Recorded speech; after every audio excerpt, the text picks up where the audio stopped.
Actually আমাদের কাছে একটা গোপন খবর ছিল যে একটা এসএমএল গাড়ি যার নাম্বার হচ্ছে TR04B1612, এই গাড়িটা দিয়ে কিছু আপনার ফরেন সিগারেট, যেটা আমাদের ভারতগুলো ট্যাক্স দেয় না এরকম সিগারেট, আমাদের থানার সামনে যাবে। যথারীতি আমাদের থানার অফিসাররা এই গাড়িটাকে ডিটেন করে এই গাড়িটার মধ্যে অনেকগুলি কোল্ড ড্রিঙ্কস ছিল। কোল্ড ড্রিঙ্কসের নিচে এই প্যাকেটগুলি এখানে আপনার লুকা আসলো। তারপরে আমরা এগুলি রিকভারি করার পরে আমরা কোল্ড ড্রিঙ্কস এবং সিগারেট, যেটি ফরেন ব্র্যান্ড সিগারেট গাড়ি, সবগুলো আমরা সিজ করে থানার মধ্যে নিয়ে আসি।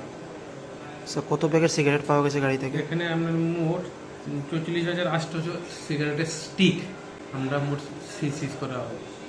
স্যার প্রাথমিক জিজ্ঞাসা থেকে জানতে পারে কোথা থেকে সিগারেটগুলো নিয়ে আসা হয়েছে? এরিয়া আমরা, তারা এগুলি বাইরের থেকে আনছে, তো আমরা এগুলি জিজ্ঞাসাবাদ চলছে আর কি আমাদের। কজনকে আটক করতে পেরেছেন এখন? আমরা এখানে গাড়ির মধ্যে 3 জন ছিল, প্যাসেঞ্জার সঙ্গে 3 জনকে আমরা আটক করেছি। স্যার তাদের নাম কিছু পাওয়া গেছে? তাদের নাম আছে আমাদের লেখা আছে। আচ্ছা। স্যার আজকে কি তাদেরকে কোর্টে প্রেরণ করা হবে? আর সবগুলি আমাদের মানে মালগুলা আমাদের সবগুলি আজকে উঠে যাবে। স্যার যাদেরকে আটক করা হয়েছে তাদেরকে আজকে কোর্টে পেশ করা হবে? তারা কোথাও যাবে না, তার মালগুলি যাবে। ঠিক আছে স্যার, আনুমানিক কালোবাজারের মূল্য কত হতে পারে মালগুলোর? এগুলি 6 থেকে 7 লাখ টাকা হতে পারে।